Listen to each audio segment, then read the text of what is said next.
Alrighty, traders, good afternoon, good morning, good evening, and welcome to the AAA session here on a beautiful Monday morning, Monday afternoon for us, and for some it's going to be morning. As we have, like we have every week, we have a great panelist again. We've got Chris on the panel, we've got Tyson on the panel. We're back again to discuss the market setups. I know we had a lot of conversation about things that we're going to talk about this afternoon. And we're definitely going to have that conversation.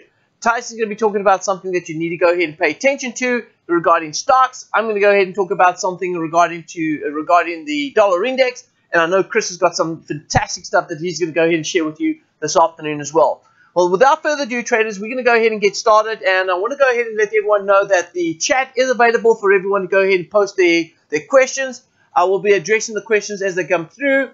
I'm keeping my eye on that question, the question box as well. So go ahead and post your questions. I want to go ahead and make sure that you go ahead and do that. Also, don't forget, if you haven't subscribed to the channel already, go ahead and subscribe to the channel. And go ahead and smash the like button. If you like the information that we share in the session today, smash the like button. Send some comments through as well through the video. We definitely will go ahead and address those comments as well.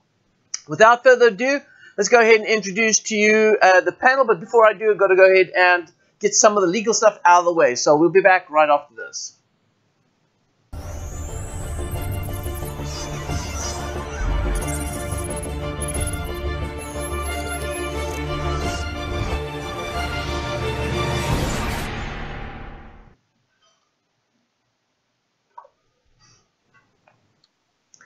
Okay, fantastic. Well, good afternoon, Chris and Tyson. How are you guys doing today? Fantastic. Good, Gary. Happy Monday, everybody. Very good, very good. Now, we've got a lot of things to go ahead and discuss this afternoon. I know, Tyson, you've got something you want to go ahead and share that's been on your list for a whole week. We said to hold it until next week. That was last week, Monday. Now you get a chance to go ahead and let everyone know exactly what you were thinking about last week and what do you want to go ahead and chat about. So let's start off with you, Tyson. We'll start off with that discussion we had last week that we want to carry over to this week. What is it that you want to go ahead and share with the students? SPACs. SPACs are the new. I love it. I love any idea that allows individuals to participate more in free markets is awesome. You see, Snowflake last week that we talked about IPO and just skyrocket up on euphoria. And it's hard for individual investors to get involved in IPOs pre-IPO before the big launch. So a lot of times those individual investors don't participate in that big first day or first week pump. So how do we do it? Well, there's something called special acquisition companies that are now being brought onto the market that are bringing companies public. They're essentially shell companies that have funds, and they go out there and buy companies, and through those shell companies, they go public. It happened to Nikola. I know Nikola is getting beat up right now in the markets and in the media, and that's all, maybe warranted. But Nikola was the first kind of example where it was a special acquisition company priced at $10 a share.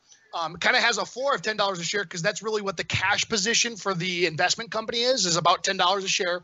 And it went from $10 a share to $90 a share in a matter of, 2 months, 3 months, because it was one of those IPO type of big booms. Same thing happened in DraftKings and a couple other ones. There were big ones we talked about a couple months ago. Chris and I have been talking about this one for a while. It was kind of a playoff of Nikola. It was called Helion, SHLL. That's the next one to pop, guys. Here's the problem with SHLL. We were talking about it when it was $20 or $25. It's now sitting above 50.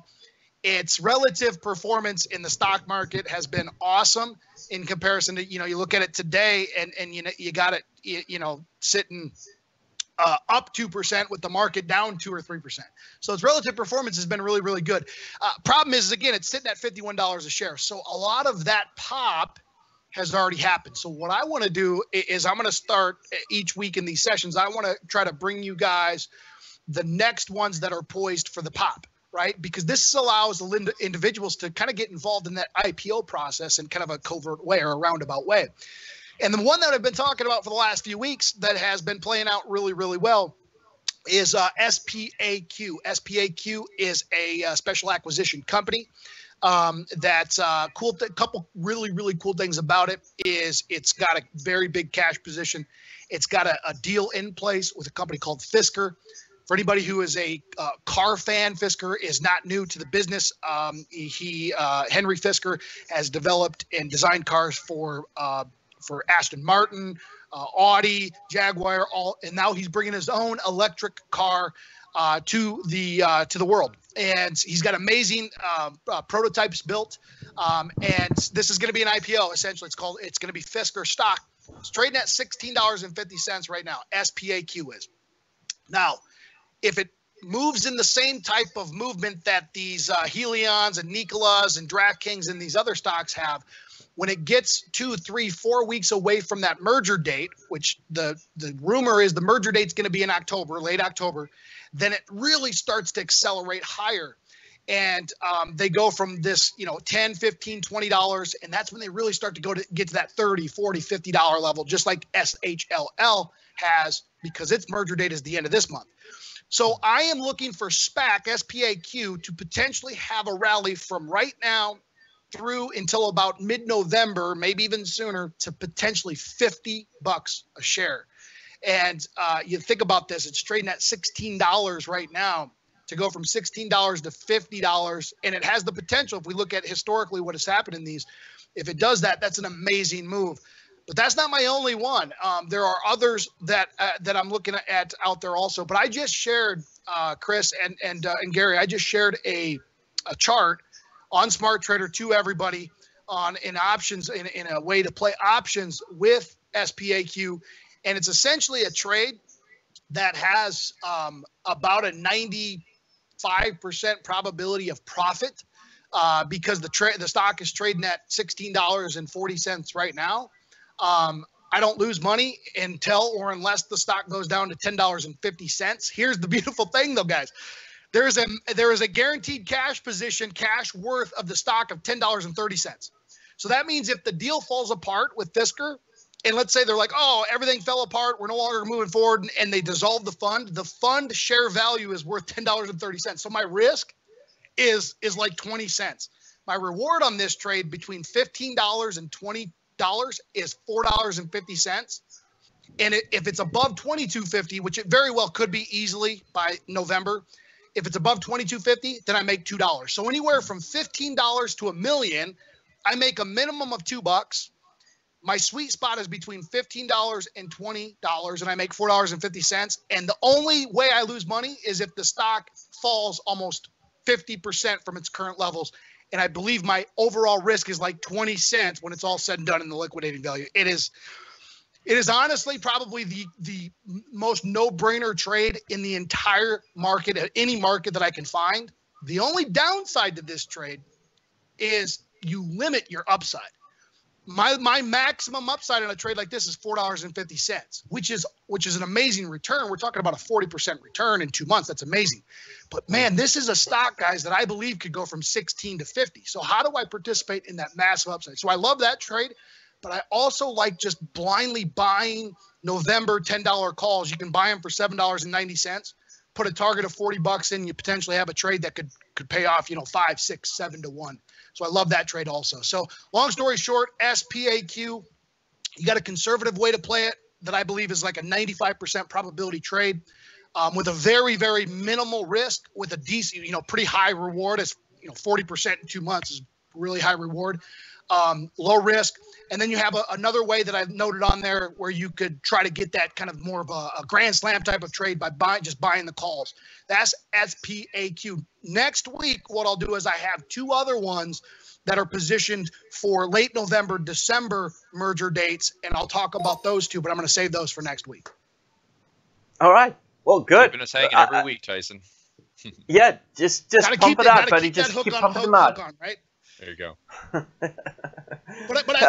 the thing is I love this. I spelt this out in the Smart Trader platform, and it might seem a little complicated. It's called a Jade Lizard options spread. And just essentially what I'm doing is I'm just collecting premium, limiting my downside. Really on this trade, very, very limited downside because of that guaranteed $10.30 liquidating value. So I only have 20 cents in risk, $2, almost guaranteed $2 worth of profit, $4.50 upside potential. It's an amazing trade. Okay, well, good, but fantastic. Well, let's go ahead and take all of that information, and we just keep pumping this out next week as well.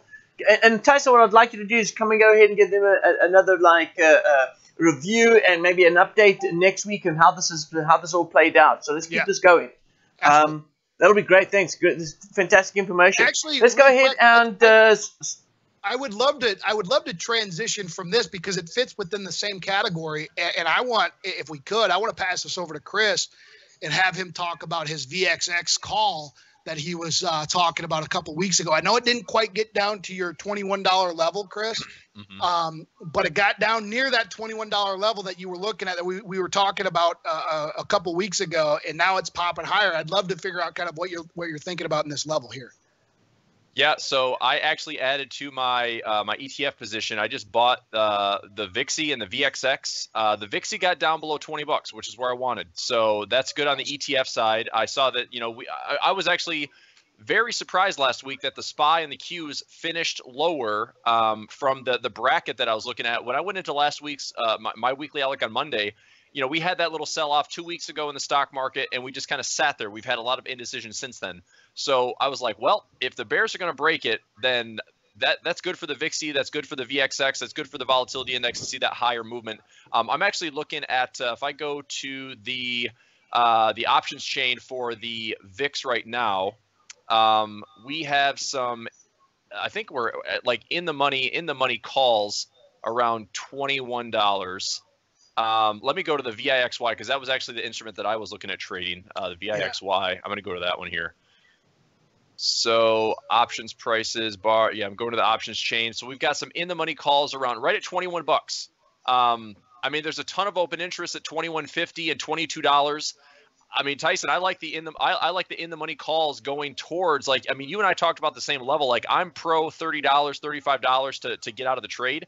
I'm not looking to hold it very long. I think if we make a big spike over this week would be a good week because if we look at what we have in the currency market, the Aussie JPY is selling off. We have risk-off trading. The dollar stronger, the yen is stronger. That's certainly telling us that we have some risk-off trading. We're looking at 2+% down in most of the U.S. markets right now. So it's like we're hitting pretty heavy to kick things off. And I think if the VIXI breaks above $30, I'd like to see the VIXI up to about $40. Ideally, like 35 to 40 would be awesome for the positions that I'm in. And then I'm looking for about $35 on the VXX. So I'm just looking at some simple call options, probably now like in the money, and probably do the expiration. We're looking at expirations. If you're looking at the end of the week, you've got expirations in the money calls that expire on Friday. If we keep this tone for this week, that's obviously a very short-term option play, but something that could pay out pretty nicely over the next 24 to 48 hours. If you want to extend that, you could go into October. I mean, there's several expiries in October. If you want to play the election, you can go to November 20th. I was just thinking. I was looking at the $21 Novembers to play the election. You could buy the 21 Novembers for $350. Dude, they're so cheap. I think a target of 15 on those would be very realistic. So you're talking, a 5-to-1, almost a 4 or 5-to-1 risk versus reward trade on that. Yeah, for sure. So that way, and that's a hard thing for some of the options plays, like trying to find that right balance of time. I mean, because like you could play it this week and probably get paid, but I think the safety is to play around the election. I mean, we're going to have our first debate on September 29th. It's one of many. It's like it could be a horrible thing. As far as like, it'll be entertaining, whether you're pro-Trump, pro-Biden, it doesn't really matter. It's going to be entertaining. We had a conversation about it last week. So it'll be entertaining. But the thing I like the words. I like the November expirations right now because they're going to hold their value. Even if the price kind of floats against us, it's going to hold its value because that implied volatility is going to stay high because of all of the unknowns. Yep. So I like playing that because I'm essentially buying myself double time because of they're not going to decay. They might decay, but they're going to decay much slower because that implied volatility of the event risk is going to stay high. Yep, for sure. So I agree. So that's where we're at. And if people are looking for a profit target, I think if we see that VIXI spike up to $35, if we see the VXX spike up to $40, I love both of those spots. And that would be, for me, my short-term gains. I don't think we're going to get back to March highs. I really don't. Not unless we see another wave of lockdowns, and we'd have to have like a full stranglehold again on the economy. I know this is a possibility, but it's like it'd have to come in waves. And if you saw the calendar this week, Gary, I'm sure you saw the calendar this week. Powell is speaking like every day this week. He's talking on the CARES Act. He's testifying with the FOMC panel. He's talking about the effects of COVID. We know last week that the Fed is going to stay zero to low interest rates for the next 3 years. So I mean, the Fed is essentially trying to make sure like they're not going to be the scapegoat for a crashed economy. They're not going to be the scapegoat for the markets tanking. Like the Fed is the safety net. It doesn't mean that it's foolproof. I mean, we have enough other uncertainties out there with the election and potentially change in administration. That is enough to spook the markets. We've got things going on with, I mean, if we're going to force a Supreme Court justice out of the U.S., that's a lot of uncertainty as well over the next week. I mean, it could be that quick, which is crazy. But anyway, there's a lot of other things I could factor into, not necessarily blaming the Fed for the fall. But again, look at the charts. I mean, it's pretty darn clear that we closed below the major levels last week on the SPY and the Q. So right now it's like risk off. And I love it because finally, my protest for profits currency pairs are starting to pay out. Aussie's moving, New Zealand dollar is moving. I mean, these things are now moving good, guys. What's Gary? I know you've been in a lot of these positions too. I sometimes it's a lot of skill, but sometimes there's some luck. And I started stacking into the New Zealand dollar. I didn't think the move was going to be this aggressive today, but I started stacking in on Thursday, and I look like a genius right now. So yeah. But it doesn't always work that way. But the timing was pretty good. I'm just going to ask Chris: Is it? Are we going to see a little trim as we're heading into profit on the Aussie pairs? Usually just a little trim. I trim out my neck, but I'm so full of it. I'm so full of vinegar on the Aussie dollar. I'm like, you know what, dude? I'll just let it get nasty. I agree. You just gotta let it go, man. Listen. Yep. I'm gonna let it go. All right, well, guys, let's jump into it. But it's all good. Let's jump into. What will happen, Gary, is we'll have some massive fund manager watch this and be like, "Dude, I got to help this guy out." There we go. Well, let's jump into some currencies, guys, because there's great information on stocks. But let's just take a look at some of the currencies because the market is moving, and we have been speaking about dollar strength, right? And we've been looking at the dollar index, and we're saying, hey, there's a possibility of the dollar moving up, going into safe haven currency pairs. We've seen the JPY strength. We've seen a bit of euro strength. But more and more, we've been focusing on the dollar index itself. And let's go ahead and pull up that chart, the dollar index chart, and take a look at the way the markets are being setting up over the last few, actually, in fact, since March this year, we've seen how we had this big, strong rally in the dollar. But then we had the dollar moving south and quite rapidly down south, and which created this falling wedge. And as we go ahead and monitor the falling wedge, we did break through this upward channel, and now we're anticipating some sort of correction. Now, this correction, if I go ahead and zoom in a little closer up, we're expecting dollar just to go ahead and retrace back up, just to go ahead and retest possibly the backside of this channel line right here, and then maybe sell off again. And so I know that this has been part of our predictions, Chris and Tyson. We've had this in our predictions that we're anticipating a stronger dollar, and that's going to influence a lot of the other pairs because when we start seeing some stronger dollar, what we're also anticipating is a safe haven currency pair is also to go ahead and strengthen. And if I go ahead and pull out our currency strength indicator right here, we can see that we definitely have had some stronger US dollar over the last 24 hours, strong JPY, strong Swiss franc. So we're definitely seeing that. Absolutely, Swiss franc is definitely not where the JPY is in the US dollar, but we're also starting to see some strength. Not so much in the euro at the moment right now, but we're seeing some strength in, of course, the safe haven pairs. Now, we're seeing some strong weakness out of Aussie, strong weakness out of the US oil. US oil's dipped down over the last 24 hours as well. So we see some Canadian weakness coming out as well on that as well. We'll go into the Canadian. Let's take a look right here while we're on this subject. Let's jump into US oil as well, just get a quick update on that. So we traded off the tops there. We're at $41 a barrel. It dropped back down south, I think, in today's trading down to about 20. Sorry, I wish it was 20. Down to about 38. So we've come off that resistance right here, about $41, and then we dropped back down to 38. So we've seen some bearishness, a strong bearishness in today's trading in US oil. And that was also due to some data that came across the board. I believe it was, let's take a look right here. There was something that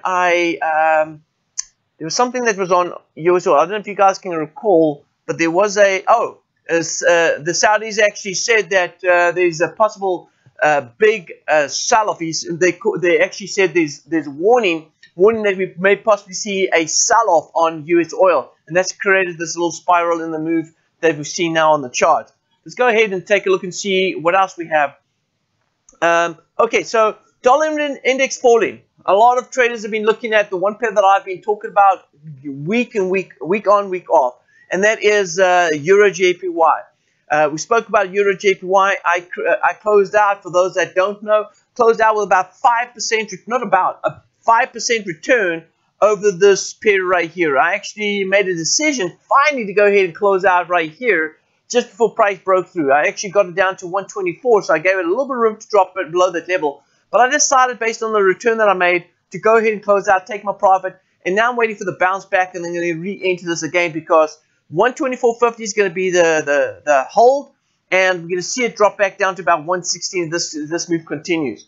So I'm excited about that. I know the price is going to come back to retest the backside of the trend line. That could get us down to about 117.60 and then down to 116. And if we get to 116, well, you know, it may not even stop there, because if we look at the overall directional bias right here, we're looking at price moving in this wave structure, and now we're in wave 4. We could head down to wave 5, which is priced down at about 111 down here. So that's a big target to the downside. That is definitely a long-term outlook for the downside. I wouldn't be holding positions all the way down to 111. I'll definitely be taking profit down the way on that way. So as price continues to fall, we'll keep selling the rallies on that move.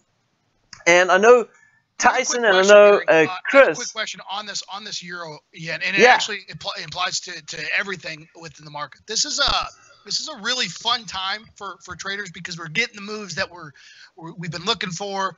That's all great. The patience is starting to pay off. But what makes it difficult is the decisions we have to make at this point. Like, for example, I took profits in my New Zealand dollar trade. I've got a New Zealand CAD right now that I'm thinking about locking in some profits on. I've got some Aussie dollar trades that are obviously starting to go my way. But what I'm wondering, and I'd like to get your guys' opinion on, is euro yen, a perfect example. It is coming down to a level where we could absolutely expect a bounce. But what's frustrating about this is the last time we saw capitulation type of moves in the stock market like we're getting right now, we didn't see much of retracements. We didn't see a lot of pullbacks. So what I don't want to do is I don't want to leave a lot of money on the table. So is there a balancing act that you're doing? Are you taking off a portion of your trade and then getting in a little bit higher? Or are you looking in to take off the entire thing? Because what I'm doing is I'm kind of being a little more nimble. And if let's say I hold one standard lot, I'll take off half a standard lot, lock in my profits, take some of the risk off, and then short again and get back into that full standard lot as it goes back up. But I don't want to miss out on the entire move if we don't get those pullbacks. What are you guys' thoughts on that? Well, if I can, and I had this discussion actually in the hyper trading room this last week about that, and when I made a decision to take out all my profits off the Euro JPY, I look at it this way, Tyson. I always go ahead and look at a couple of things. Firstly, number one, where is it in the month? Because we always want to make sure that we got certain targets, right? Everyone has to have goals, monthly goals, yearly goals, quarterly goals, right? And so I look at my goals that I set for the month. And when I'm in a position right here, and my goal is to set to trade and make anything between 2 to 5% a month. That's my goal. And this, I'm talking about the fund management accounts that I manage. So when I'm setting my goals to 2 to 5% a month, right? And I go ahead and I'm in one position. I'm not talking about the other. I'm in one trade position that is making 5% return. I'm like, you know what? I don't care if it runs another 1,000 pips down. Obviously, I'll be pretty frustrated. I'm not part of that. But I'm more interested in, hey, listen, I saw an opportunity. I got into that opportunity. I'm chasing after 2 to 5% a month on my total portfolio. But I'm up on one trade. I'm at 5%. It's a no-brainer. When you get to strong support levels, you're taking profit. You're taking a profit. You're getting off that trade.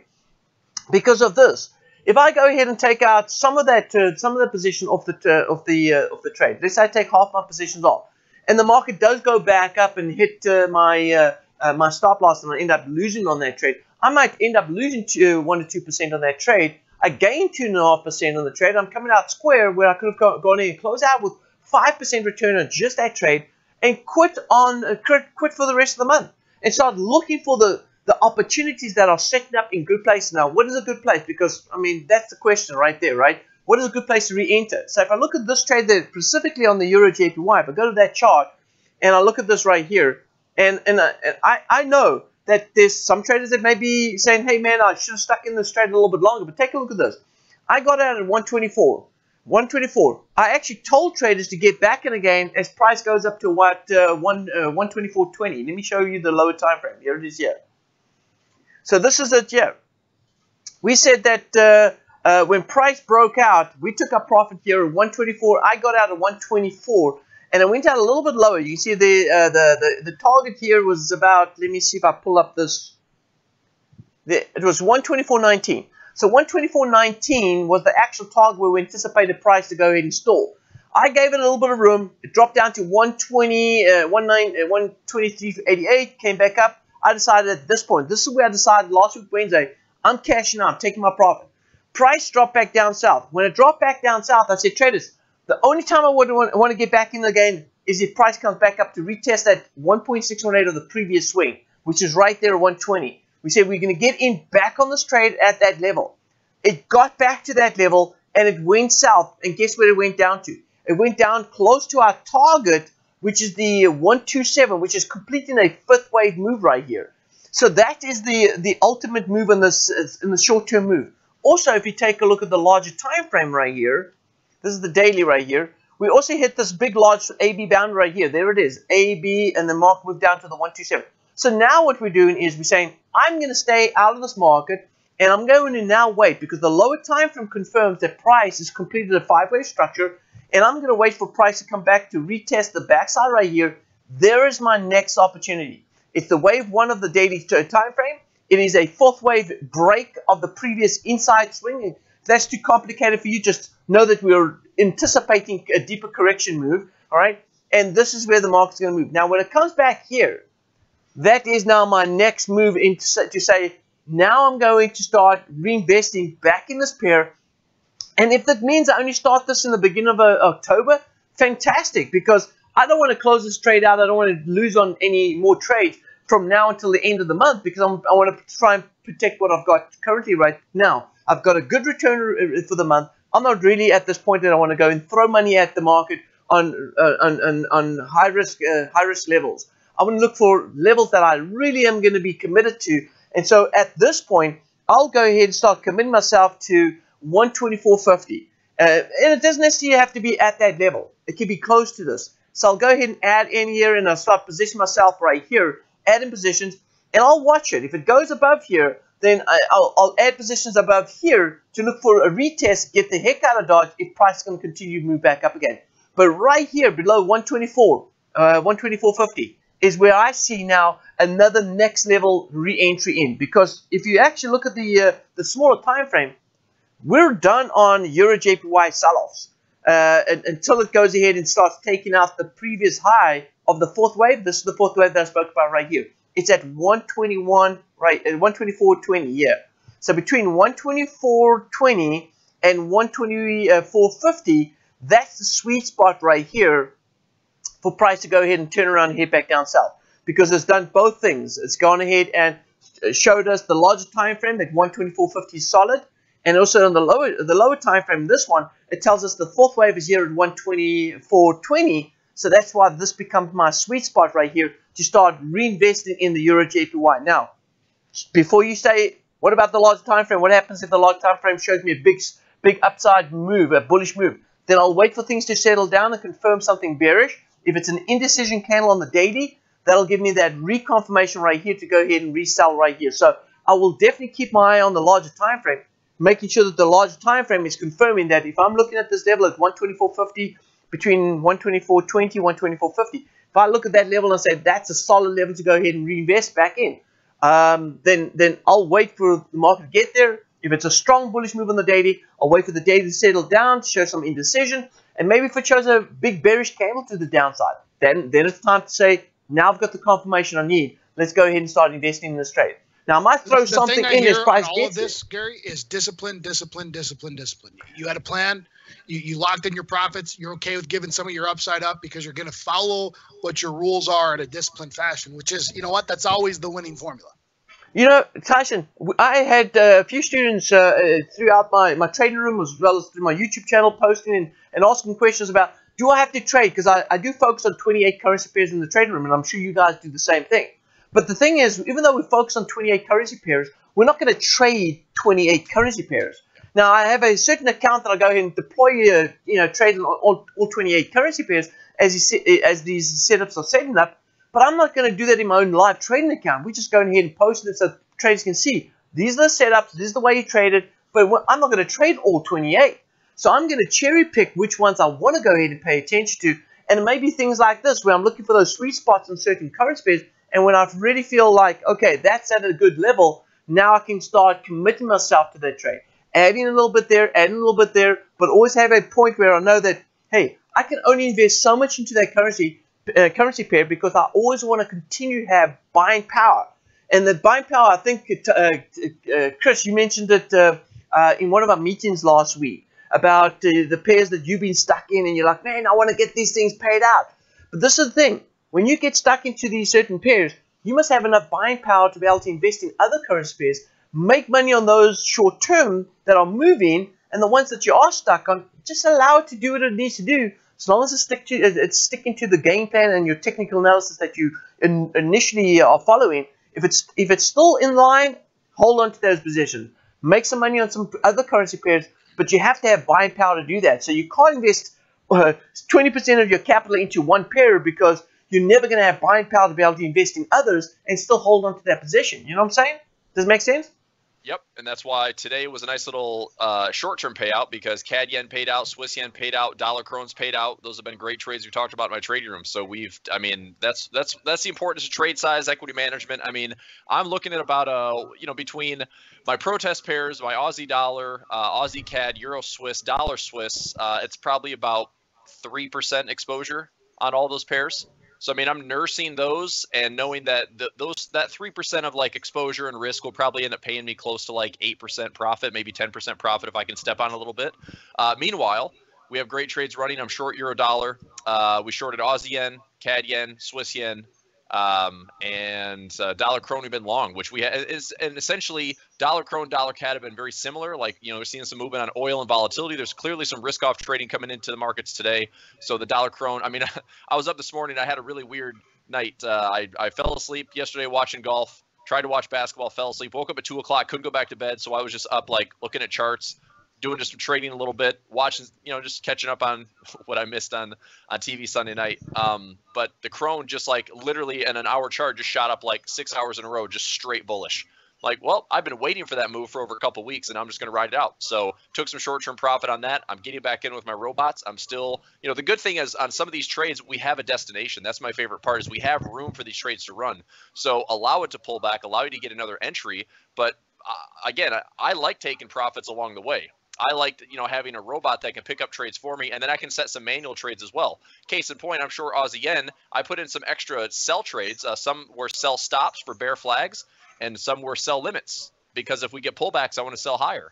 So I'm still working, some really good areas on these currency pairs, but it's just, my gosh, we've been waiting for weeks to finally see a movement like this, and I'm hoping by 5 o'clock today we have some really nice daily confirmation and just let it finally confirm. It's about time, Yep.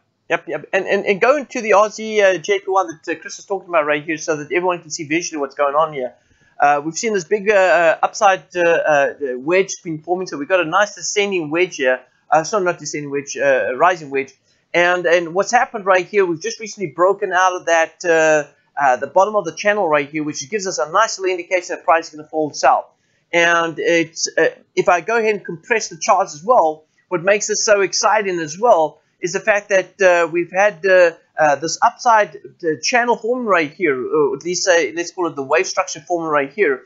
And we're now looking for, and this is my opinion, maybe Chris and Tyson have a different opinion on this, but my opinion on this is just a correction move. We're just in a correction move. Overall, if we stay above this level of 72.11, we may go up a little higher. but I'm looking for a short-term correction move. If we break 72.13, then this is going to head south, and there's nothing stopping this pair heading south, which is great. But right now, my target on this is going to be, my short-term target is going to be 74, let's take a level right here, 74.68, and it's very important that I break through that. For those that follow the FX trilateral rules, you can see this, we call this expansion level. This expansion level is going to be an excessive support level that price needs to break through it in order for it to be bearish in a more of a midterm area towards 7,200. So we'll be watching 74. Write it down. If you haven't written it down already, write it down. 74.68. That's going to be a level that price is going to stall at. And if it breaks through there, we could be bearish down to 72.11. And break of 72.11, we could go much further down from that point onwards. So right now, good solid sell-in right now. And for those that don't know how strong this level is, all right, take a look at U.S. oil. U.S. oil did the exact same thing. Traders got worried about U.S. oil rallying back above $43 a barrel.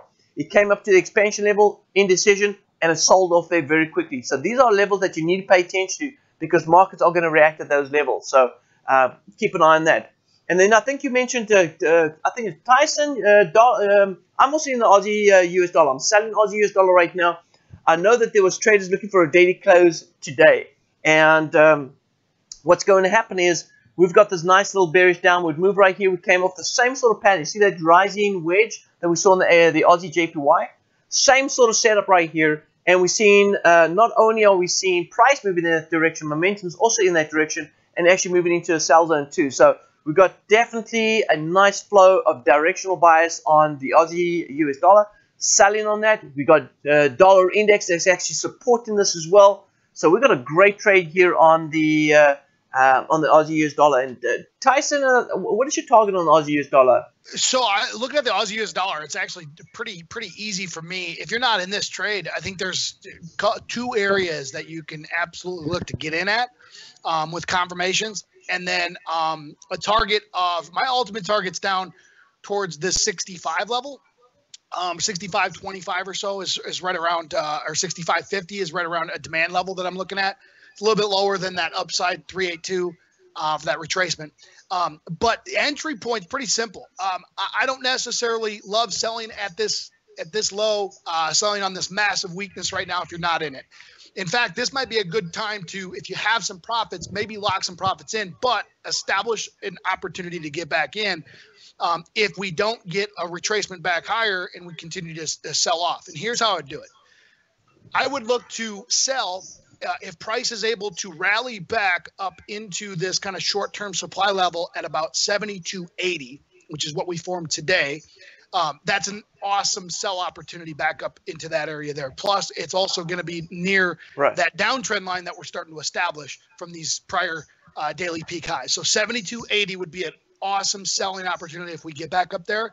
And if we don't get up there, if we break below 71.90, I want to get back in. So basically locking in profits right now and kind of, saying, okay, I'm going to let the market prove itself to me. Either it's going to rally up and I'll short at 72.80 again, or it's going to prove itself to me by breaking lower. I'll short at 71.90, and ultimately my target's still down to 65.50. Well, let's talk about that because, you say if it gets over there. I mean, let's go ahead and see and share with the students the possibilities of it getting there because everything is based on structure, right, and wave structure. And if the wave structure indicates that we haven't even reached the fifth wave, there's no way price can go up to that level. It's got to first go down first before it can go up again. So let's dig into those details. The reason why I believe it could get there is simply because it's not mainly due to the daily. It would be mainly due to you go into like a 2-hour time frame or a 1-hour time frame, and you see we are very near. In fact, we've struck a de-extension on a 2-hour time frame from this last swing lower over the course. If we take the last 3-week high, 3-week high, that swing lower, we struck a de-extension just in the last few hours. And so that tells me we could be due for a decent retracement back up. And again, we're not talking about a skyrocket retracement. We're just talking about a rally back up to 72.80. I think that's a very realistic area that we could go back up to. Plus, structurally, that could kind of create, a little bit of a longer-term head and shoulders pattern right around that area too could form that right shoulder of a head and shoulders pattern. So 72.80. But here's here's the reason why I like it is because if I take my trade off right now, and I can lock in some profits, and I sell it, and price does get back up to 72.80, I've just saved myself 70 pips. If it doesn't, I still have a level where I'm going to get back in at 71.90. Yes, I'm giving up 20 pips, but you know what? I'm letting the market. I'm making potentially saving myself 70 to give up 20. That's worth it for me. Yeah, and I really want to put some more emphasis on this because I think it's important that this change. You know, we talk about these great trade setups. We talk about monitoring 28 currency pairs, right? But then really only zoning in on certain currency pairs that are setting up that we like the look of that setup. And what is that look of the setup? Because it can't be just like, oh, you know what? I wake up one day and suddenly I look at the chart. I like this chart. You know, it's got to really make sense, right? And so everything is based on the way it's set up technically, and that makes sense to us. And that's why we gravitate towards that currency pair and say, I'm good. I want to go ahead and trade it. So let's go into details and just break it down. And we're going to stick on this Aussie US dollar because I think it is a great opportunity. Tyson mentioned, and I like the levels that Tyson mentioned too on this as well. And let me break it down and show you why what Tyson said makes so much more sense and why we can anticipate. Because the first thing you have to do, which Tyson did, he took his overall directional target. He says, hey, overall, I'm targeting this level right here. And targeting that level gives him a goal. This is where I'm heading. This is where I want to go. This is like driving from New York to Florida, right? This is where I want to go. But now how am I going to get there? Now you go down to the lower time frame. Tyson likes a 2 hour. You can choose whatever time frame you want, but it's got to be a lower time frame, right? And now what you're going to do is now you're going to map it out. How am I going to get to that long-term target, right? What is the road that I'm going to take? And when do I have to take pit stops and wait and just wait for fill up gas and then wait for the price to move back up or trace a little and then get back in on that trade? Everything is about planning, right? You plan to you've got to plan your trade in order to be successful. So let's take a look right here. As I break this down, the first thing is how do we establish the target that Tyson's talking about? All right, that's the first number one goal. Get our environment, understand our long-term target.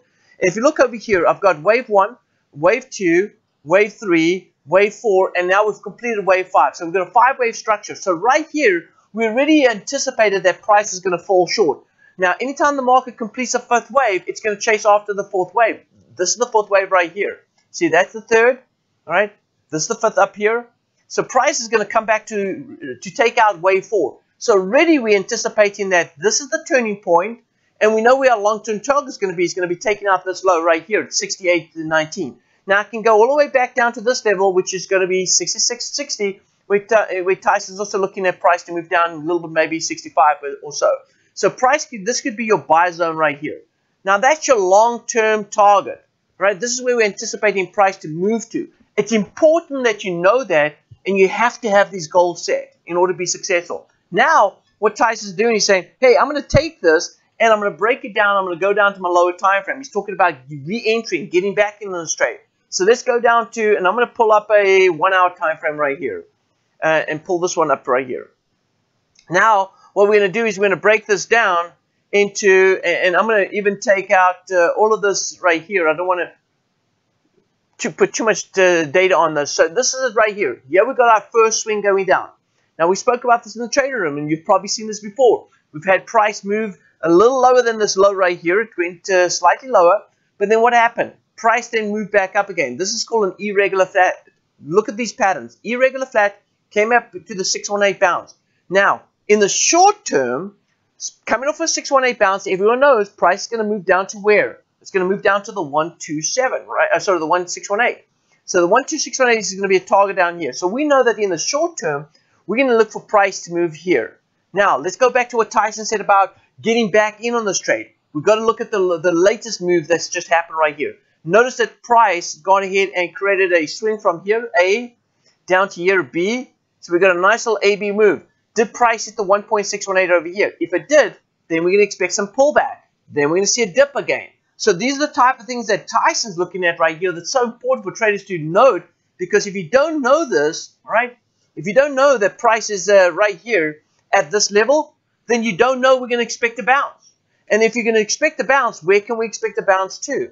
Well, the bounce could come back and retest the previous break of the wave 1, which is this one right here. This is the wave 1 structure right here.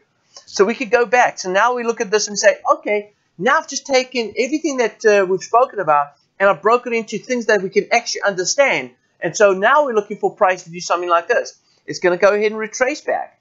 This is probably the deepest correction move. Let's pull up that number. Let's take a look and see what that looks like. Looks like, write this down. If you haven't written it down, write this one down. 72.54.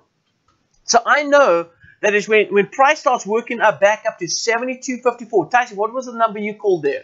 I was thinking about 72.80, but 72.55 or something. Okay. Right around well, there. even though 72.54 is good. Listen, yeah.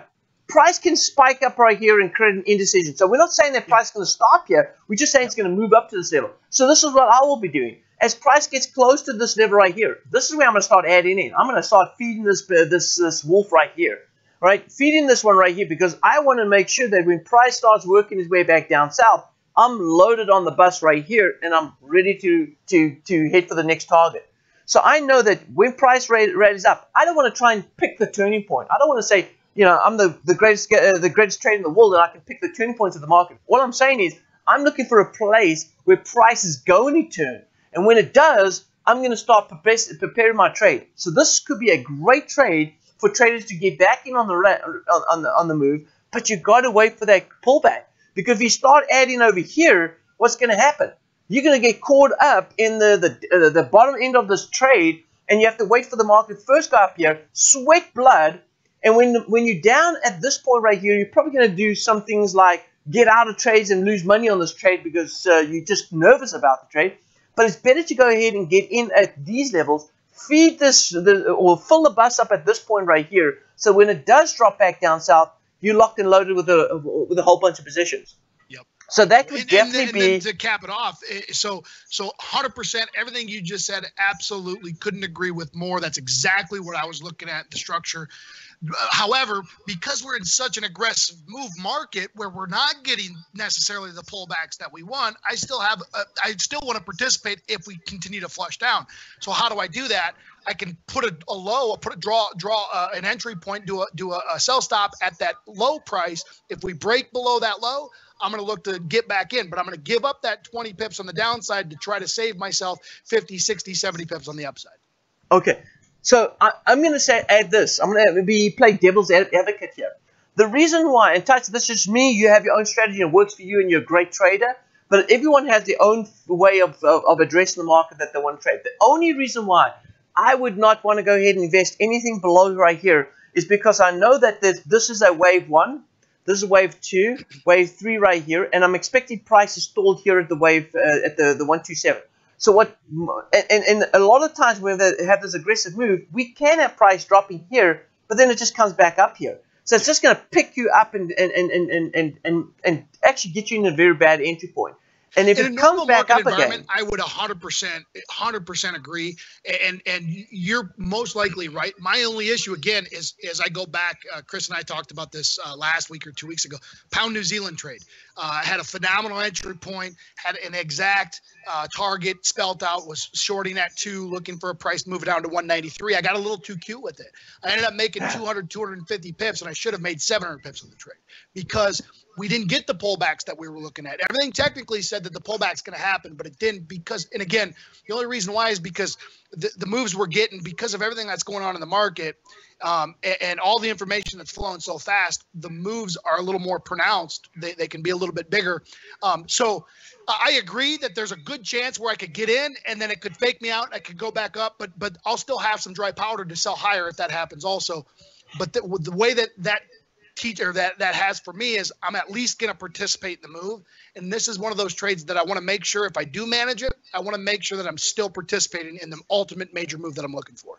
You know the old saying, right? It's better not to be in a trade. How's the saying go?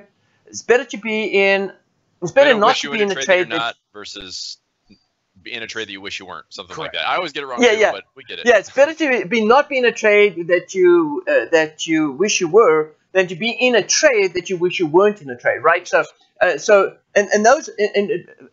happened to me too often, Tyson, that I've been in that exact same position, trying to get that little break and said, hey, this is going to run further. And what it does is it picks me up and then it goes back up again. I'm like, oh man, I just don't want to be in the trade right now. And then what I'm doing is I'm adding positions in higher just to go ahead and average out on that trade. And I'm not making really money. I'm just getting break even on that trade because I added on to a position that I shouldn't have been in. So I've looked back on the past and I've looked at the way I've traded, and too many times I've been in those trades where I wish I wasn't in those trades. And so I've got to a point right now that anytime I want to go ahead and trade a breakout, I wait for a complete breakout and retest. I want a confirmed breakout and then a retest. I'll get on the retest because that's now become a resistance. I'm never going to trade just a breakout of support or breakout of a resistance because there's too much. This market, too many times, and we know the market consolidates 70% of the time, which means that 70% of the time you're going to have these fake outs. Even if it's a good strong trend,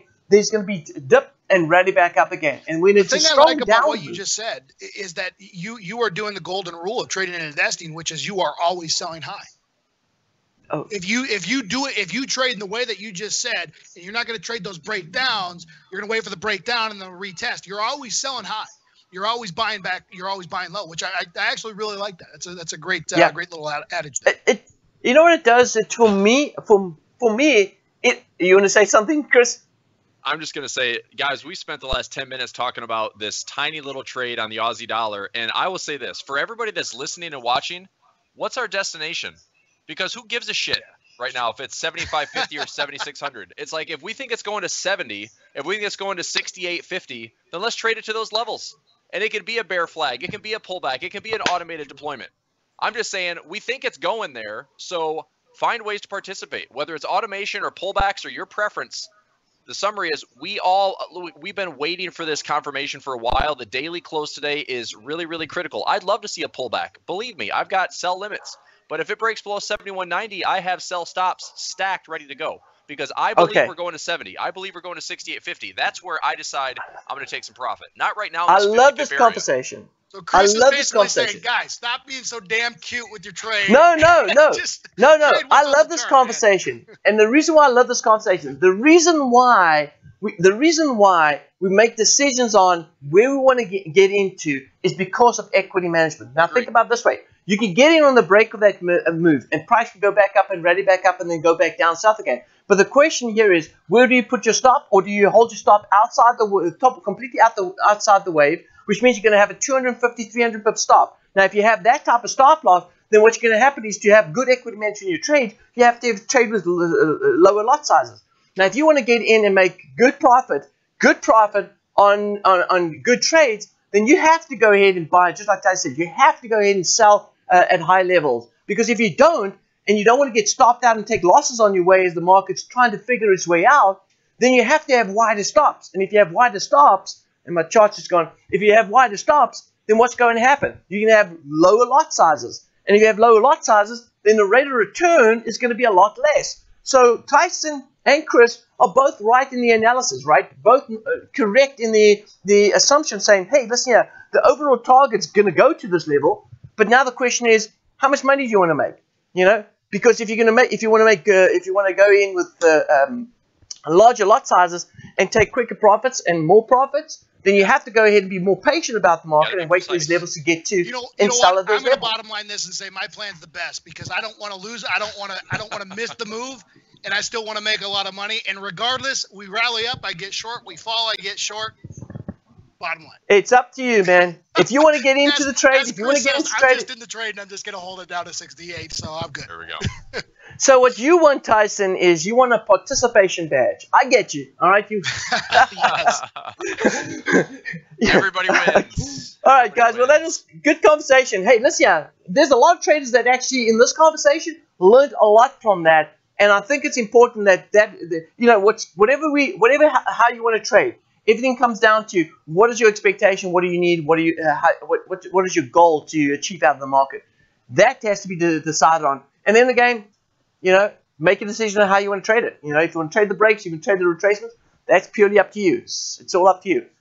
All right, good. Listen here, guys. I think we may have some time to maybe tie Chris. A couple of pairs, not what you're in right now. A couple of pairs that you are got your eye on right now. What is that? Yeah, actually one that I have been watching pretty closely is the Euro New Zealand.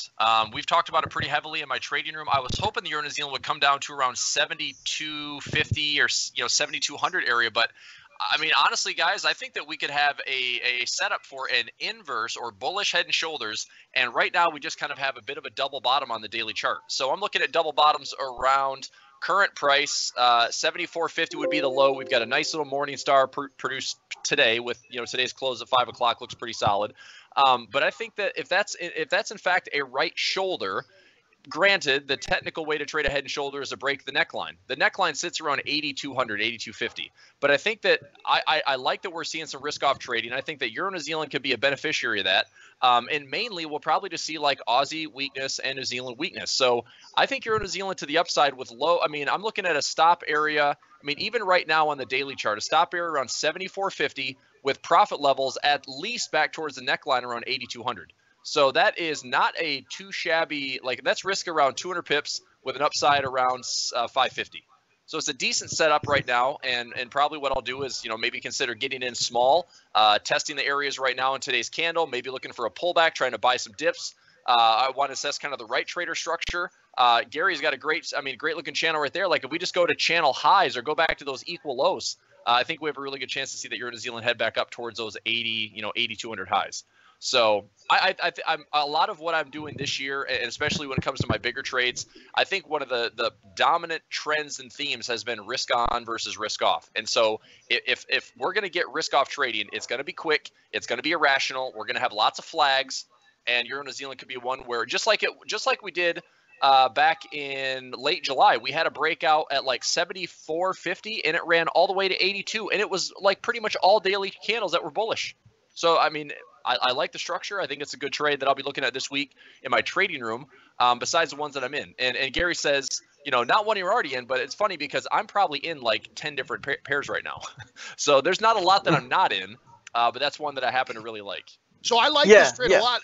Quick question on this, though. I like this a lot, and I think you're right that we could come back and retest some of those lows. In the meantime, could we see a continuation rally in the pound New Zealand? So maybe participate in this New Zealand sell-off, New Zealand sell-off a little bit sooner. Get into the pound New Zealand, wait for that retracement in the Euro New Zealand, and then get out of the pound New Zealand and get into the Euro New Zealand. Because I'm looking at the pound New Zealand, and we're sitting at a similar aspect, but I think we've already kind of created that floor, so it might be a way to participate a little bit sooner, but then wait for that Euro New Zealand setup because I really love that trade.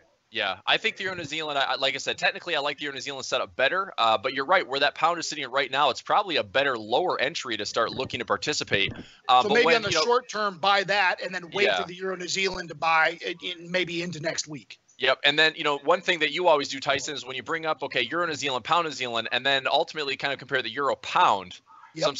So I mean, and I just went to that, and I'm looking at more selling bias on the Euro pound. I'm like, you know what? I like the pound New Zealand trade right now. And so again, I guess the bottom line is I really like the pound New Zealand for this week into the Euro New Zealand next week.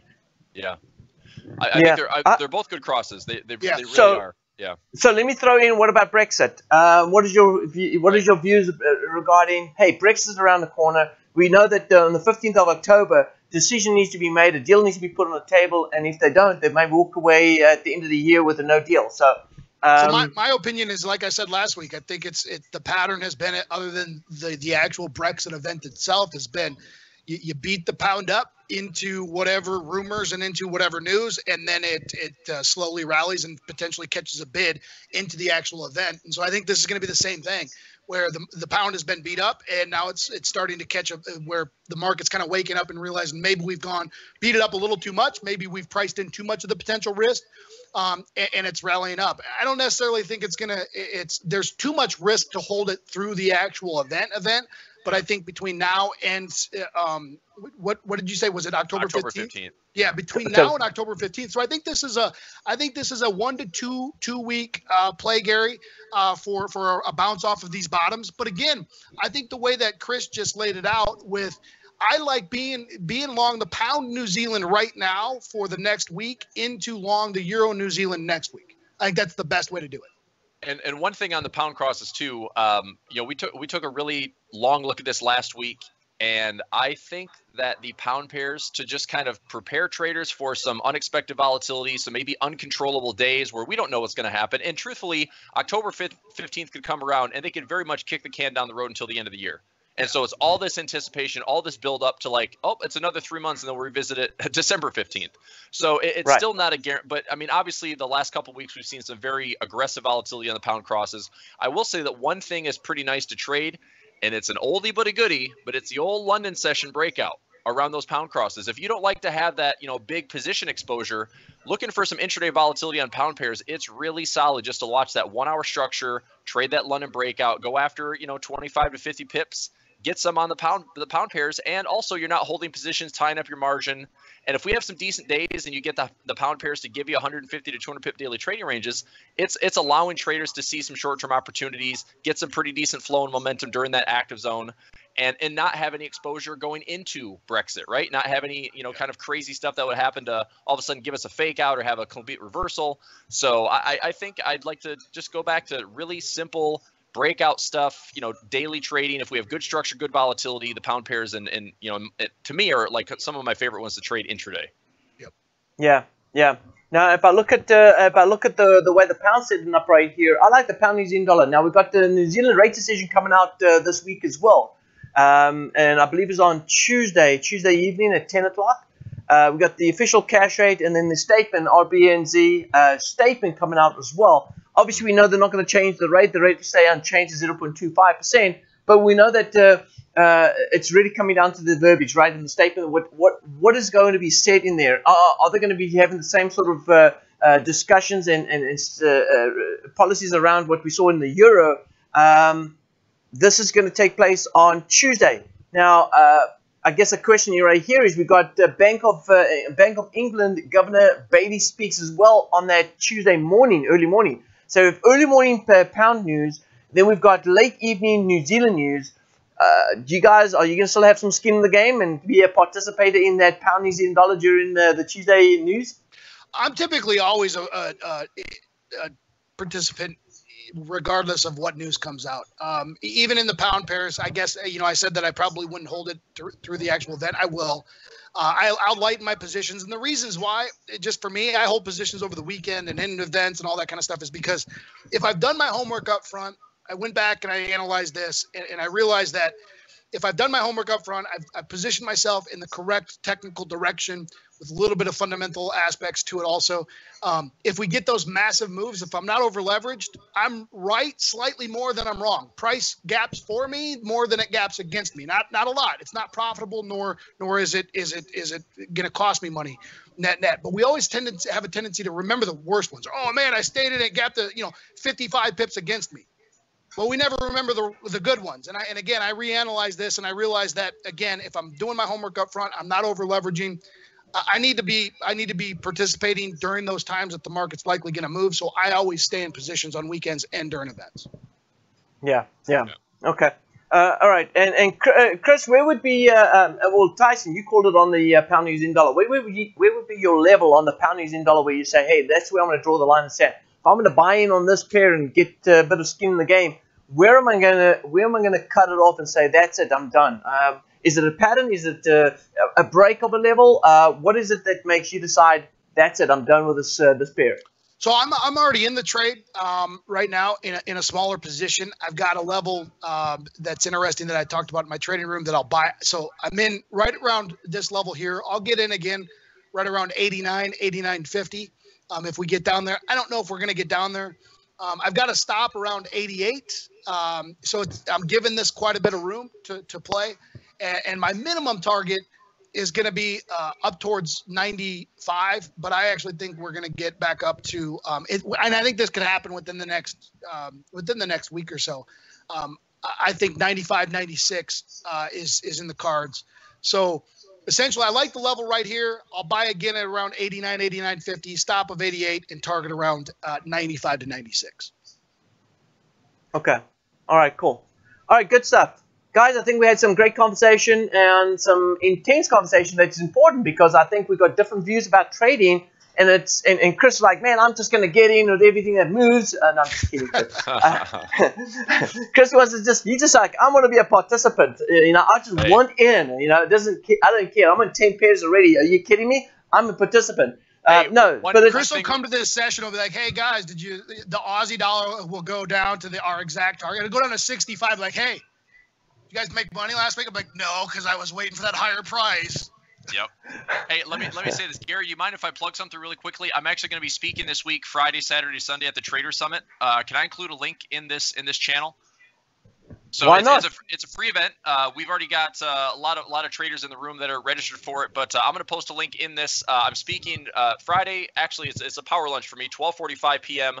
I'll be speaking, and it's funny. The reason I brought it up is we're talking about, I just participate in everything. It's like, look, my subject for Friday is trade to be profitable, not perfect. We try to sit here and talk about this precision and the perfect entry, and I get it. If you're trying to trade really big, you're trying to leverage your account and make the most money that you possibly can, you have to have good equity management. You have to have that precision. Look, I'm in the overall area. I want, the destination is we're going down. We finally have good confirmation. I'm going to ride this, add to it, stack up my winners as I've nursed the drawdown. I weathered the storm. I didn't get in too heavy. I didn't get in too frequently. Now it's time for me to start letting the pair pay me by adding to my winning positions, which most traders don't do. So trade to be profitable, not perfect. I'll put the registration in here. I've got it right here handy. So thanks for letting me plug it. But again, that's everyone's welcome. It's we're MTI is sponsoring the event, as well as Pepperstone and Forest Park FX and FX Street Live Squawk. We got a bunch of great sponsors, tons of great speakers, and that's going to be Friday, Saturday, Sunday. So that's free for everybody. And if you register for it, if you can't attend live, we're still going to post recordings and email everyone so you can get whatever summary or whatever speaker you want. You'll have access to it. So let me get that registered here. Thanks, everybody. Perfect. All right, great stuff, guys. I think great conversation. We went way over our time, but you know what? It's this is all about the information we want to give to students, and if they can use this and improve their trading and become better traders, then we're doing exactly what we should be doing. So we're okay moving way over time. Hopefully, we haven't taken much of your time today. We appreciate you guys coming in. We once again, if you haven't subscribed to the channel, please go ahead and do so. Comment on the channel as well. We'd love to get your views on that as well. And Tyson, Chris, thank you very much for your time. Appreciate you guys. And we'll see everyone next time. Thanks. From myself and the team. Cheerio.